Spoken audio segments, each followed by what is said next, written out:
नमस्कार। आज हम लोग पढ़ेंगे एशिया महादेश के बारे में, एशिया कॉन्टिनेंट के बारे में। बारी बारी से मैंने उत्तरी अमेरिका, दक्षिणी अमेरिका, अफ्रीका, यूरोप पढ़ा दिया है। आज मैं आप लोगों को बता रहा हूँ किसके बारे में, एशिया के बारे में। एशिया को हम लोग अच्छे से समझेंगे। यहाँ से भी बहुत सारे प्रश्न एग्जाम में पूछे जाते हैं। देखिए, ये जो पूरा मैप आप देख रहे हैं ये एशिया महादेश का है और इसके चारों तरफ ये जो क्षेत्र आप देख रहे हैं यहीं से प्रश्न ज़्यादा पूछे जाते हैं। ये जो एरिया आप ये सब दिख रहे हैं यहाँ से बहुत सारे प्रश्न पूछे जाते हैं, तो इसे हम लोग अच्छे से पढ़ेंगे। सबसे पहले हम लोग देखेंगे एशिया के बॉर्डर के बारे में। एशिया की जो लोकेशन है उसके ऊपर नीचे अगल बगल के क्षेत्र में कौन कौन सी चीज़ें पड़ती है उसे देखेंगे। तो चलिए शुरू करते हैं। देखिए, सबसे पहले एशिया के ऊपर में जाएंगे। ऊपर में हमेशा उत्तर होता है, नॉर्थ होता है हमेशा। तो देखेंगे कि एशिया के ऊपर में आर्कटिक महासागर है, मतलब उत्तर में, एशिया के उत्तर में कौन सा है, आर्कटिक महासागर। तो इसे ध्यान में रखना है। आर्कटिक ओशन कहाँ है, एशिया के उत्तर में पड़ता है। उसके बाद एशिया के यहाँ पर पूर्वी हिस्से में जाएंगे। एशिया के पूर्वी हिस्से में तो यहाँ पर मिलेगा प्रशांत महासागर। कौन सा है, प्रशांत महासागर। तो पैसिफिक ओशन है, इसे ध्यान रखिएगा। और यहीं पर आप देख रहे हैं कि यहाँ पर बेरिंग स्ट्रेट है, बेरिंग जल संधि। आप याद करिए, जब मैंने आप लोगों को नॉर्थ अमेरिका कॉन्टिनेंट पढ़ाया था, उत्तरी अमेरिका महादेश, तो वहाँ पे मैंने बताया था कि उत्तरी अमेरिका महादेश और एशिया के बीच में कौन सा है, बेरिंग स्ट्रेट है, जो एशिया का हिस्सा और अमेरिका के हिस्सा को अलग करने का काम करता है। तो इसे ध्यान में रखना है। बेरिंग स्ट्रेट यहीं पे है, उत्तरी अमेरिका और एशिया के बीच में है, ये बेरिंग स्ट्रेट है। तो सबसे पहले ये देखिए कि पूरब में क्या है, तो प्रशांत महासागर है। प्रशांत महासागर ये पूरा है, ध्यान रखिएगा। उसके बाद एशिया के नीचे दक्षिण में, एशिया के नीचे अगर दक्षिण में जाएंगे आप तो देखेंगे कि ये जो हिस्सा है हिंद महासागर का है। तो हिंद महासागर दक्षिण में पड़ता है, एशिया के दक्षिण में। और उसके बाद इस हिस्से में आप जाएंगे तो यहाँ पर पड़ता है अफ्रीका। ये जो हिस्सा आप देख रहे हैं ये पूरा अफ्रीका का हिस्सा है। और अफ्रीका के बाद अगर ऊपर में आप जाएंगे तो यहाँ पर पड़ता है यूरोप। कौन सा क्षेत्र है, यूरोप। तो देखिए भाई, ये अफ्रीका है, ये अफ्रीका है और ये कौन सा हिस्सा है, यूरोप का है।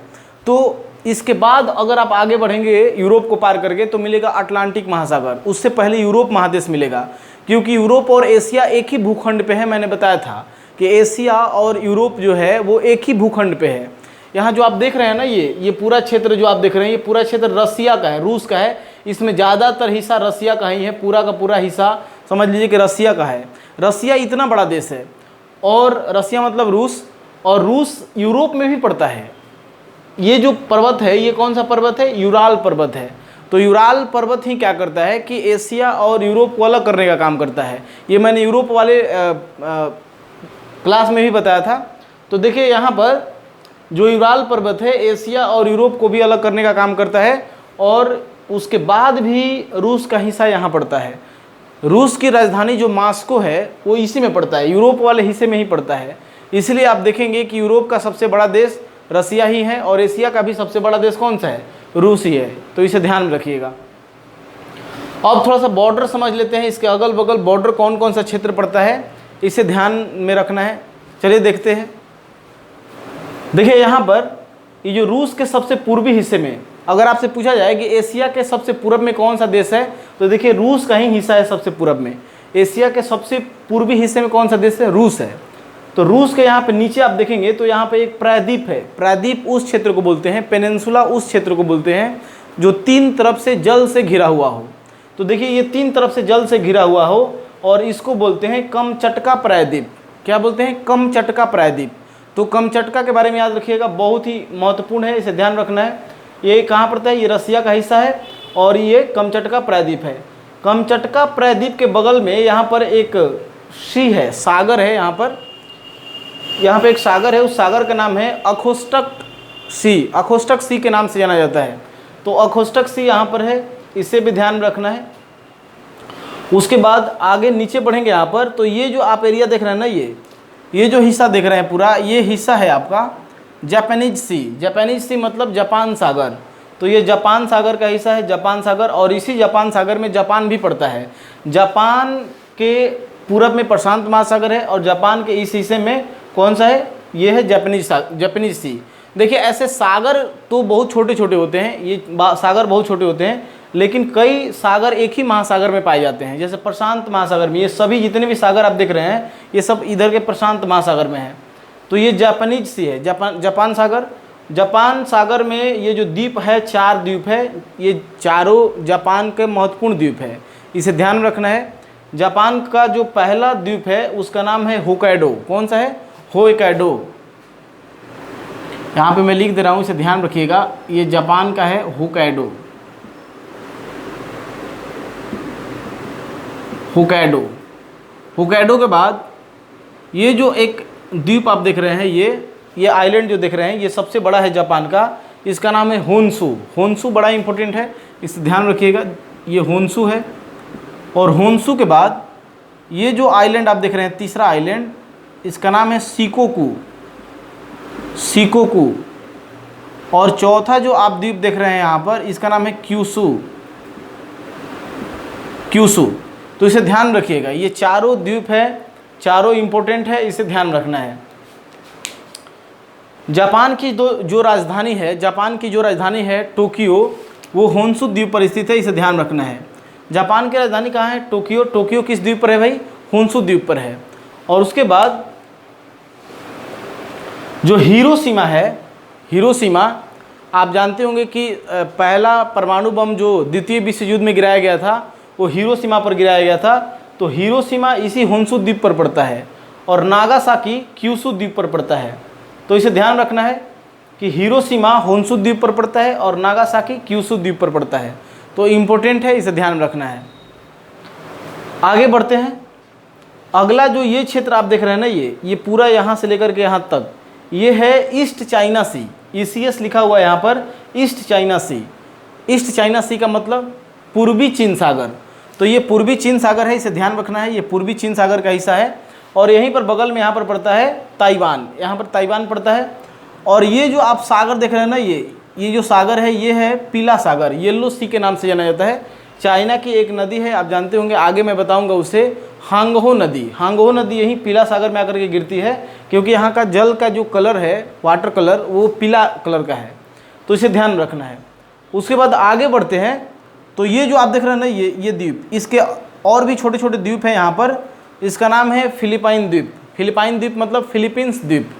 तो फिलीपींस बहुत सारे द्वीपों से मिलकर बना हुआ है, उसे ध्यान रखना है। फिलीपींस द्वीप के ही नज़दीक में आप जानते होंगे मैरियाना ट्रेंच पड़ता है। प्रशांत महासागर में ही मैरियाना गर्त पड़ता है। और मैरियाना गर्त दुनिया का सबसे गहरी खाई है। तो फिलीपींस द्वीप समूह के नज़दीक में पड़ता है, इसे ध्यान रखना है। उसके बाद आगे बढ़ते हैं। तो ये जो आप समुद्र देख रहे हैं ना, यहाँ से लेकर के पूरा यहाँ तक, यहाँ से लेकर के पूरा यहाँ तक का ये जो क्षेत्र देख रहे हैं, ये है साउथ चाइना सी, दक्षिणी चीन सागर, जो एक विवाद का कारण बना हुआ है। आप जानते होंगे कि बहुत सारे अमेरिकी जंगी जहाज यहाँ पर आकर के अपना अड्डा जमाए रहती है, क्योंकि अगल बगल के छोटे छोटे जो देश हैं उस पर चाइना अपना दबदबा जमाए रहता है, जिसके चलते यहाँ पर व्यापार में कोई बाधा ना आए, इसलिए अमेरिका अपना जंगी जहाज़ों को यहाँ पर लगाए रहता है। क्योंकि अमेरिका जो चाइना है, चाइना वो अपने अधिकार को बताता है कि ये जो साउथ चाइना सी है, इस पे हमारा अधिकार है।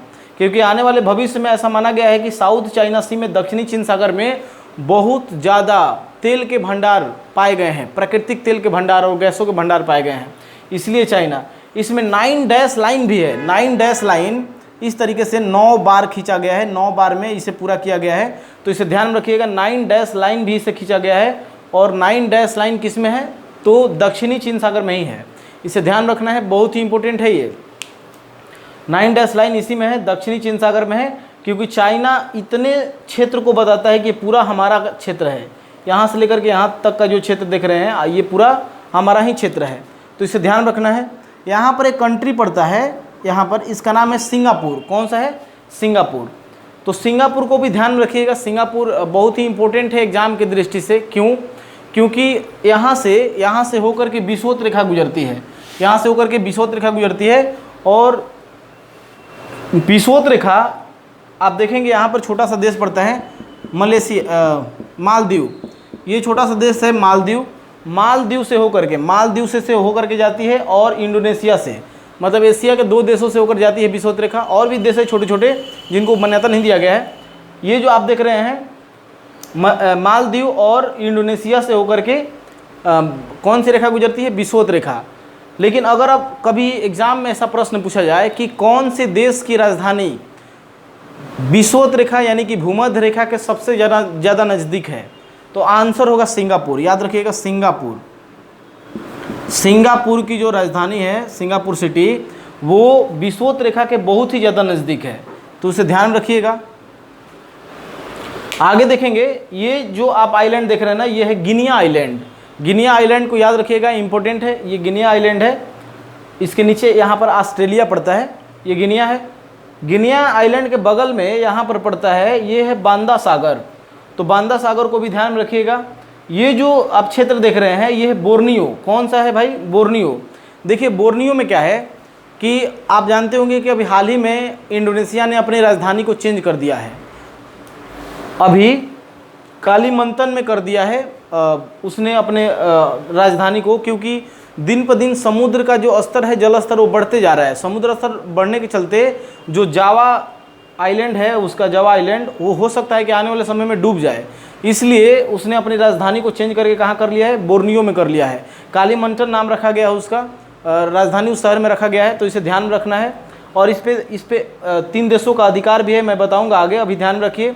बोर्नियो, तो ये बोर्नियो में है। पहले इंडोनेशिया की राजधानी थी जकार्ता। कहाँ थी, पहले इंडोनेशिया की राजधानी जकार्ता थी। और जकार्ता किस पर है, तो जकार्ता जावा सागर, मतलब जो जावा द्वीप है उसका, उस पर है। और यहाँ पर ये जो आप क्षेत्र देख रहे हैं ना, ये सुमात्रा द्वीप है। सुमात्रा इंडोनेशिया का द्वीप है, और ये सभी इंडोनेशिया के द्वीप है, तो इसे ध्यान रखना है। मलक्का, बाली, यहाँ पर बाली आइलैंड है। दुनिया का सबसे बड़ा प्रायद्वीपीय देश, मतलब प्रायद्वीप बोल सकते हैं आप, द्वीपीय देश। दुनिया का सबसे ज़्यादा द्वीप रखने वाला देश कौन सा है, इंडोनेशिया है। इंडोनेशिया में लगभग 13,000 से 15,000 आइलैंड है, 13,000 से 15,000 द्वीप है इंडोनेशिया में। तो इसमें देख लीजिए, ये सुमात्रा है, ये जावा है, ये बोर्नियो है, इस तरीके से है, इसे ध्यान रखना है। और जावा के नज़दीक में, जावा के नीचे में, यहाँ पर जो देख रहे हैं, ये जावा सागर है। कौन सा है भाई, ये जावा सागर है, इंपॉर्टेंट है, इसे ध्यान रखिएगा। अब आगे आते हैं, यहाँ पर ये जो सुमात्रा दिख रहे हैं आप, सुमात्रा और ये जावा, इसके ऊपर में यहाँ पर पड़ता है मलेशिया। मलेशिया और सुमात्रा के नज़दीक में यहाँ पर एक देख रहे होंगे जल संधि, यहाँ से स्ट्रेट है, ये एक जलीय क्षेत्र को दूसरे जलीय क्षेत्र से जोड़ने का काम करता है। तो ये अंडमान सागर को साउथ चाइना सी से जोड़ने का काम करता है। इसे बोलते हैं मलक्का जल संधि। ज़्यादातर व्यापार इसी से होता है, मलक्का जल संधि से ही होता है, तो इसे ध्यान रखिएगा। इधर से चाइना के अगल बगल जितने भी कंट्री है और चाइना भी, तो यहाँ से जो भी व्यापार होता है वो मलक्का जल संधि से होकर होता है। और ये अंडमान सागर उसके बाद आता है। आप देख रहे हैं यहाँ पर अंडमान सागर है, क्योंकि अंडमान निकोबार यहीं पर पड़ता है। अंडमान निकोबार के नज़दीक में आप देखेंगे कौन सा है, तो ये अंडमान सागर है। अंडमान सागर के ऊपर में आप बढ़ेंगे तो ये बंगाल की खाड़ी है। ये कौन सा क्षेत्र है भाई, ये बंगाल की खाड़ी है। बंगाल की खाड़ी के बाद इस एरिया में आएंगे तो ये है अरब सागर। ये बी से लिखा हुआ है, बंगाल की खाड़ी, बे ऑफ बंगाल है। और ए से जो इंडिकेट किया गया है, ये अरबियन सी है, अरब सागर का क्षेत्र है, इसे ध्यान रखना है, इंपॉर्टेंट है। इसके नीचे में पूरा जो बड़ा वाला क्षेत्र देख रहे हैं आप, ये हिंद महासागर का क्षेत्र है, ये हिंद महासागर है। चलिए आगे बढ़ते हैं। यहाँ पर ये जो क्षेत्र आप देख रहे हैं, ये फारस की खाड़ी है। फारस मतलब पर्सियन, इराक, ईरान जो क्षेत्र से लगा हुआ है, तो वो सभी क्या है, ये फारस की खाड़ी है, इसे ध्यान रखना है। उसके बाद इस हिस्से से अगर आएंगे यहाँ पर, तो ये हिस्सा जो आप देख रहे हैं ना, ये हिस्सा है लाल सागर का। लाल सागर आप देखेंगे कि रेड सी के बारे में मैंने बताया था पिछले क्लास में, कि लाल सागर होते हुए जहाज़ें यहाँ से जाती है, लाल सागर होते हुए, उसके बाद यहाँ अफ्रीका पड़ता है, अफ्रीका। तो लाल सागर, और यहीं पर मिस्र में एक नहर बनाई गई है, स्वेज नहर। और ऊपर वाला हिस्सा जो आप देख रहे हैं, ये भूमध्य सागर का हिस्सा है। कौन सा है भाई, भूमध्य सागर। तो लाल सागर को भूमध्य सागर से जोड़ने का काम करता है स्वेज नहर। उसके बाद जैसे ही हम आगे बढ़ेंगे तो ये हिस्सा है, ऊपर वाला हिस्सा यूरोप का हिस्सा है। और यहाँ पर देखेंगे ये काला सागर है। कौन सा है भाई, काला सागर। और यहीं पर एक तुर्की पड़ेगा। तुर्की जो है एशिया का प्रवेश द्वार कहलाता है। उसका कुछ हिस्सा कहाँ पड़ता है, तो वो पड़ता है यूरोप में। उसका इस्तांबुल जो शहर है वो यूरोप में ही आ जाता है। उसके बाद ये जो हिस्सा आप देख रहे हैं ना, ये काला सागर है। उसके बाद ये जो हिस्सा आप जलीय क्षेत्र देख रहे हैं, ये है कौन सा, तो ये है कैस्पियन सागर इम्पोर्टेंट है, उसे ध्यान रखिएगा कि दुनिया का सबसे बड़ा खारे पानी का झील है या दुनिया का सबसे बड़ा झील कौन सा है, तो ये कैस्पियन सागर है, इम्पोर्टेंट है, इसे ध्यान रखिएगा। तो ये था हमारा बॉर्डर जो हम समझ गए, यहाँ से लेकर के पूरा यहाँ तक हम लोगों ने इसे समझा, तो इसे ध्यान रखिएगा। बाकी का इधर वाला जो हिस्सा है वो किससे लगा हुआ है, यूरोप से लगा हुआ है। और ये जो पर्वत आप देख रहे हैं ये पर्वत यूराल पर्वत है। अब आगे बढ़ते हैं।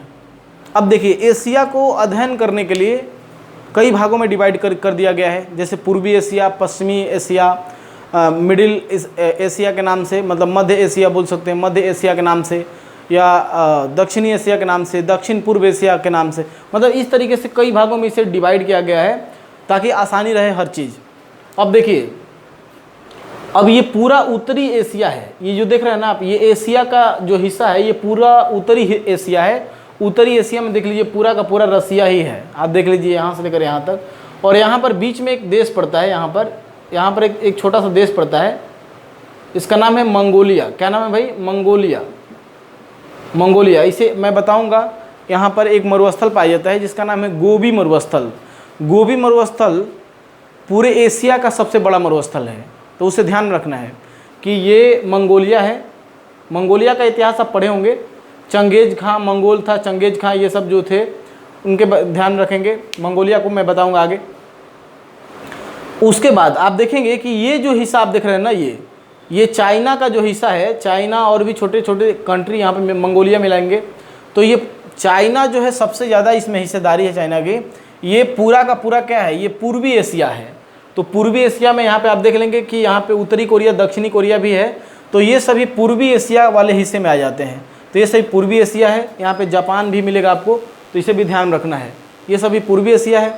उसके बाद ये जो आप क्षेत्र देख रहे हैं, ये छोटे छोटे आप देखेंगे यहाँ पर कि यहाँ पर मिलेगा आपको, जैसे म्यांमार हो गया, लाओस हो गया, उसके बाद वियतनाम, कंबोडिया, वियतनाम, थाईलैंड, ये सभी जो देश हो गए, मलेशिया, ये सभी जो देश हैं ये सब कहलाते हैं साउथ ईस्ट कंट्रीज कहलाते हैं, मतलब दक्षिण पूर्व के देश कहलाते हैं।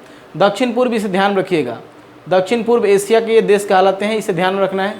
उसके बाद भारत जो है वो दक्षिण एशिया कहलाता है। भारत का जो हिस्सा आप देख रहे हैं ये कौन सा कहलाता है, ये दक्षिण एशिया कहलाता है। उसके बाद ये जो हिस्सा आप देख रहे हैं, ये हिस्सा मध्य एशिया वाला, मध्य एशिया का जो हिस्सा देख रहे हैं, इसमें तान वाले सभी देश आते हैं। सभी देश नहीं, मतलब कुछ ऐसे देश हैं जो नहीं आते हैं, लेकिन लगभग देश इसमें तान वाले जो है ना, कजाकिस्तान, किर्गिस्तान, तुर्कमेनिस्तान, ये सभी कहाँ आते हैं, ये मध्य एशिया वाले हिस्से में आते हैं। तो ये मध्य एशिया का हिस्सा है। इसमें लगभग कंट्री जो है लैंड लॉक्ड है। लैंड लॉक्ड कहने का मतलब ये है कि वो भू अवस्थित देश है, वो किसी सागर या समुद्र से नहीं लगा है, तो इसे ध्यान रखिएगा। ये मध्य एशिया का हिस्सा है। और ये जो हिस्सा आप देख रहे हैं ये पश्चिमी एशिया का हिस्सा है।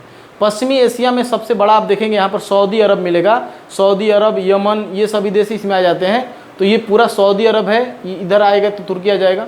तो ये पश्चिमी एशिया का हिस्सा है। पश्चिमी एशिया में ही तेल निकालने वाले देश हैं, मतलब कहने का है कि जो धरती के अंदर से क्रूड ऑयल निकालते हैं, कच्चा तेल निकालते हैं, वो सबसे ज़्यादा इन्हीं देशों में पेट्रोल पाया जाता है, पेट्रोलियम पाया जाता है। तो इन्हें ध्यान में रखना है, इंपॉर्टेंट है, पश्चिमी एशिया वाले कंट्री हैं। तो अब समझ गए होंगे आप लोग। अब सभी देशों को दिखाना संभव नहीं है, इसीलिए मैंने इसे उत्तरी, दक्षिणी, ऐसे मध्य एशिया करके डिवाइड कर दिया है। तो इतनी बातों को आप लोग समझ गए होंगे। अब चलिए अब देखते हैं बारी बारी से सारी चीज़ों के बारे में। देखिए ये जो हिस्सा आप देख रहे हैं ना, ये पूर्वी एशिया, उत्तरी एशिया, मध्य एशिया, दक्षिण एशिया, पश्चिमी एशिया, उसके बाद दक्षिण पूर्व एशिया। एक इन लोगों का एक संगठन है, आप जानते होंगे दक्षिण पूर्व एशिया के जो देश हैं उनका एक संगठन है आसियान। आसियान के नाम से एक संगठन है आसियान। तो वो आसियान जो आप संगठन देखते हैं ना, वो इन्हीं लोगों का है। ये जो छोटे छोटे देश आप देख रहे हैं इन्हीं लोगों का है। और इसका फुल फॉर्म होता है association of south east Asian nation, दक्षिण पूर्व एशियाई देशों का संगठन। तो association of south east Asian nation, ये दक्षिण पूर्व एशिया कहलाता है, इन लोगों का अपना एक संगठन है। उसके बाद दक्षिण एशिया जो है, दक्षिण एशिया, इसमें भी कुछ कंट्री हैं इसके अगल बगल वाले, आप देखेंगे उस संगठन का नाम है सार्क। सार्क नाम है, सार्क। इसमें ध्यान में रखिएगा कि सार्क जो है south Asian association of regional corporation, तो इसे ध्यान रखना है, south Asian association of regional corporation. तो सार्क भी इन्हीं लोगों का संगठन है जो भारत के साथ अगल बगल कंट्री, बंगाल की खाड़ी में जो देश है वो भी है। कुछ ऐसे भी संगठन है जैसे बिम्स्टेक, बिम्स्टेक भी एक संगठन है। बंगाल की खाड़ी के अगल बगल छोटे छोटे जो देश हैं वो अपना संगठन बनाए हुए हैं। Bay of Bengal integrative multi sectoral technical economic cooperation, Bay of Bengal integrative multi sectoral technical economic cooperation. तो ये बिम्स्टेक भी है, तो इन्हीं का संगठन है छोटे छोटे देशों का। अब देखिए, अब कुछ चीज़ों को समझते हैं। जैसे ये जो आप क्षेत्र देख रहे हैं ना कि यहाँ पे रसिया जो है, रसिया का क्षेत्र है और ये चाइना का क्षेत्र है। तो रसिया, रूस और चीन के क्षेत्र के बीच में यहाँ पर एक नदी बहती है, यहाँ पर एक नदी बहती है। इस नदी का नाम है आमूर नदी, आमूर। तो इसे ध्यान रखिएगा, इंपॉर्टेंट है, ये पूछा जा सकता है। आमूर नदी जो है ये चाइना और रूस के बीच में क्या करती है, बॉर्डर बनाती है। तो इसे ध्यान रखना है कि आमूर नदी किसके किसके बीच बॉर्डर बनाती है भाई, तो चाइना और रसिया के बीच में, इंपॉर्टेंट है। देखिए पूरे एशिया का सबसे बड़ा देश कौन सा है एरिया के हिसाब से, तो एरिया के हिसाब से सबसे बड़ा देश है रसिया।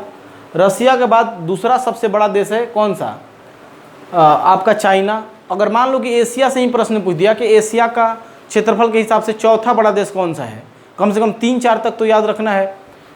तो एशिया में सबसे बड़ा देश है रूस, उसके बाद दूसरा है चाइना, चीन, और तीसरा जो सबसे बड़ा देश है वो है भारत है ये, और चौथा जो सबसे बड़ा देश है वो है सऊदी अरब। यहाँ पे सऊदी अरब है, तो इन्हें कहीं लिख लीजिएगा, यहाँ पे मैं लिख दे रहा हूँ, यहाँ पे लिख लीजिएगा। पहला जो है, पहला वो रूस है, क्षेत्रफल के हिसाब से सबसे बड़ा देश रूस है। उसके बाद दूसरा है चाइना, चीन है। तीसरा जो कंट्री है वो है भारत, सॉरी भारत नहीं है, क्षेत्रफल में इसमें भारत नहीं आएगा। कजाकिस्तान भी इससे बड़ा है, भारत से बड़ा कजाकिस्तान है, कजाकिस्तान कर लीजिएगा, कजाकिस्तान। और चौथा है सऊदी अरब। तो इम्पोर्टेंट है, इसे ध्यान रखना है, रूस, चीन, कजाकिस्तान और ये है सऊदी अरब। उसके बाद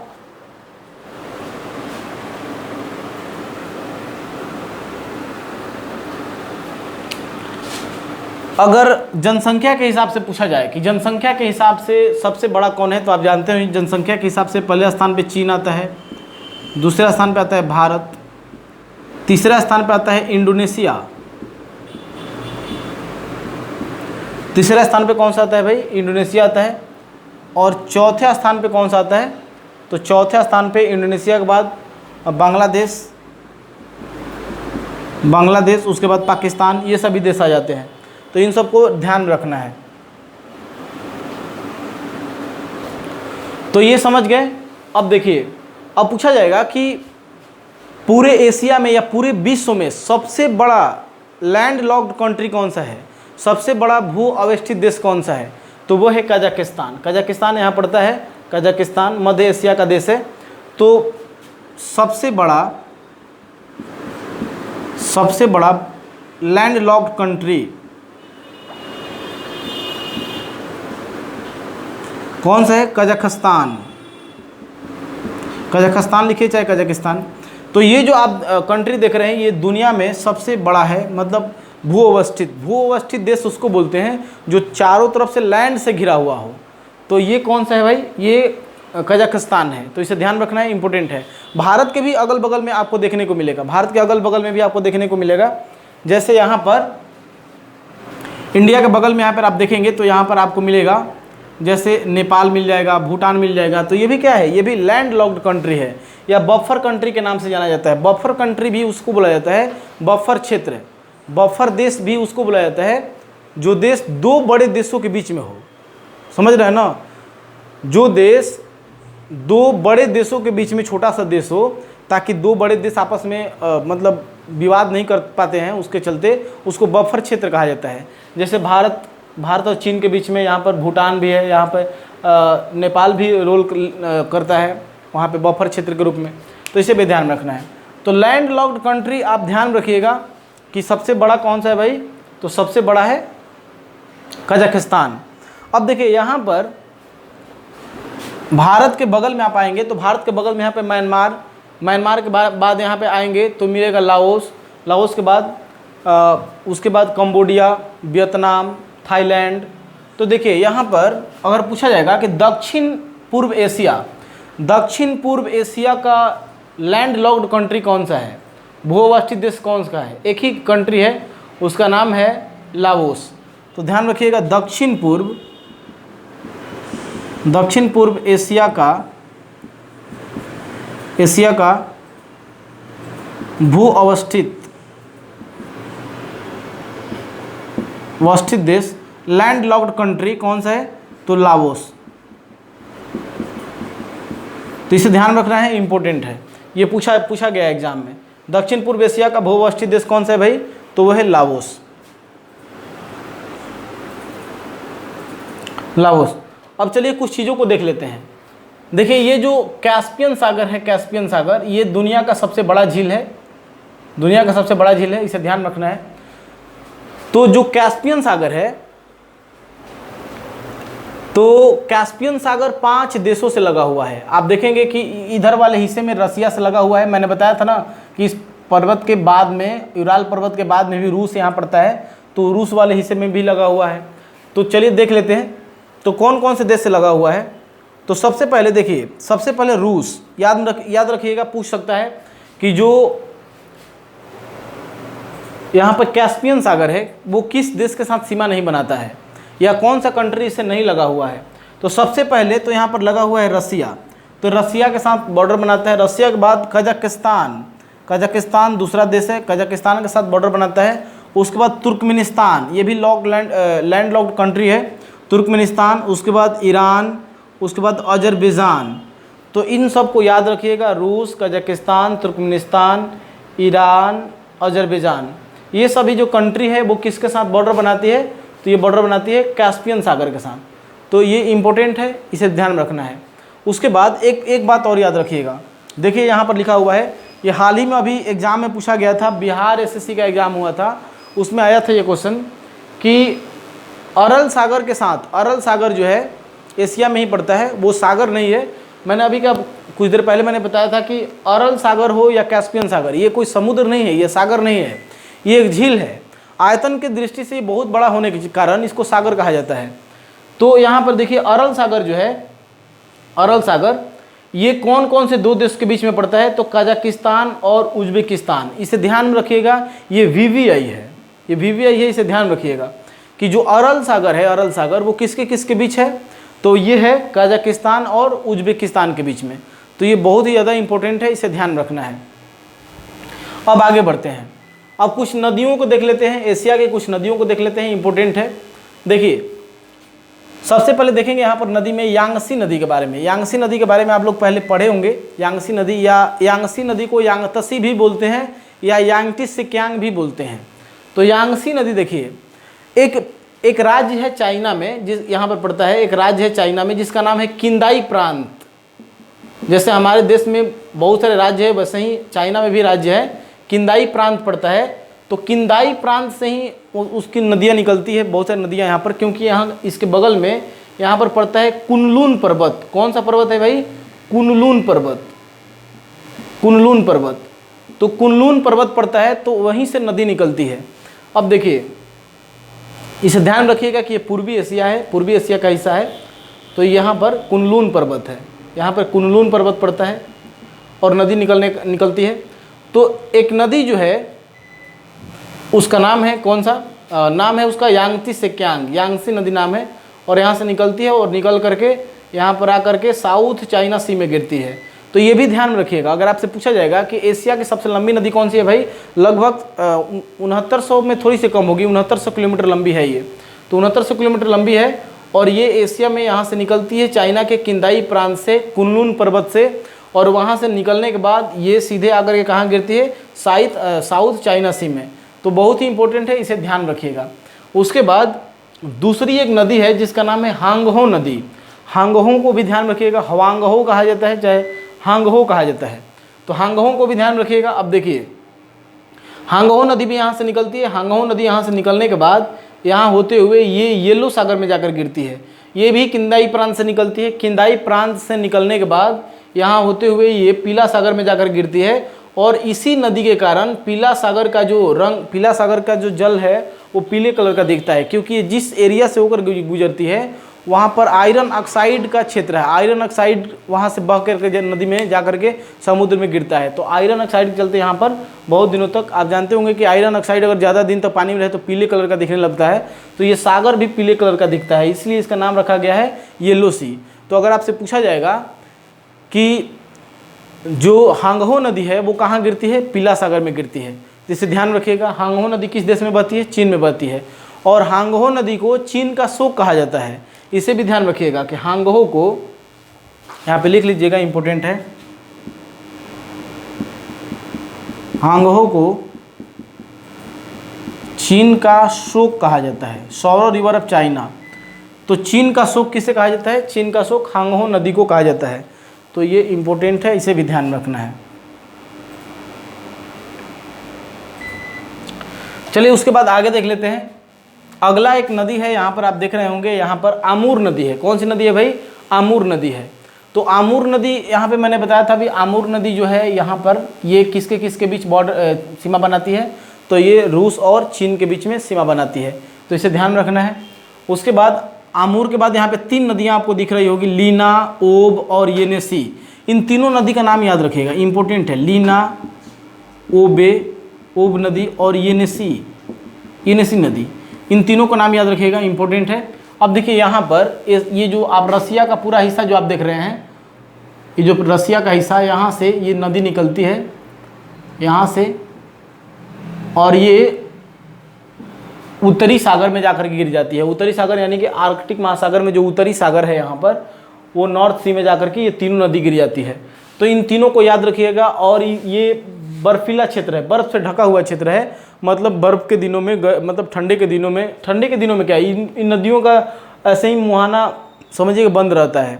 जाड़े के दिनों में और भी मुहाना बंद हो जाता है इन नदियों का। गर्मी के दिनों में कुछ नदियाँ बह पाती है, लेकिन बाद में जैसे ही ठंड का मौसम आता है तो ये इन नदियों में क्या होता है कि इनकी नदियों का मुहाना एकदम बर्फ़ से बंद हो जाता है। तो इसे भी ध्यान रखिएगा। उसके बाद ताज नदी भी है, यहाँ पर एक बहती है, उसे भी ध्यान रखना है। ताज नदी भी बहती है और ऊपर में जाकर के गिरती है, इसे भी ध्यान रखना है। ये ताज नदी है। तो ताज, लीना, ओब, येनेसी। ओब नदी का मुहाना सबसे ज़्यादा बंद हो जाता है उस ठंडे के मौसम में, इसमें बर्फ़ लद जाता है इसके मुहाने पर।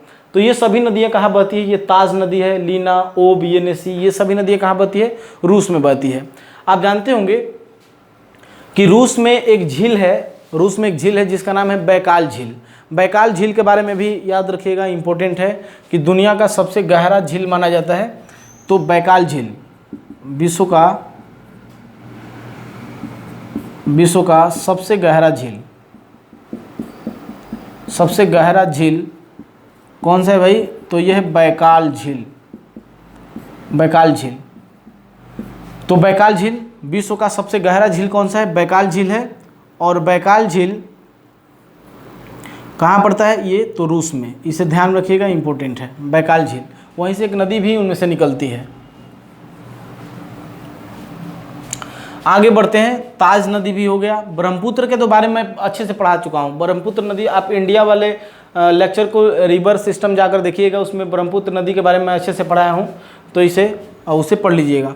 अगला है मेकांग। मेकांग बहुत ही इंपॉर्टेंट है, एग्जाम की दृष्टि से बहुत ज़्यादा पूछा जाता है मेकांग नदी के बारे में। इसे ध्यान रखना है कि कौन कौन से देश में बहती है, तो किस देश से होकर नहीं बहती है, ऐसे पूछ देता है।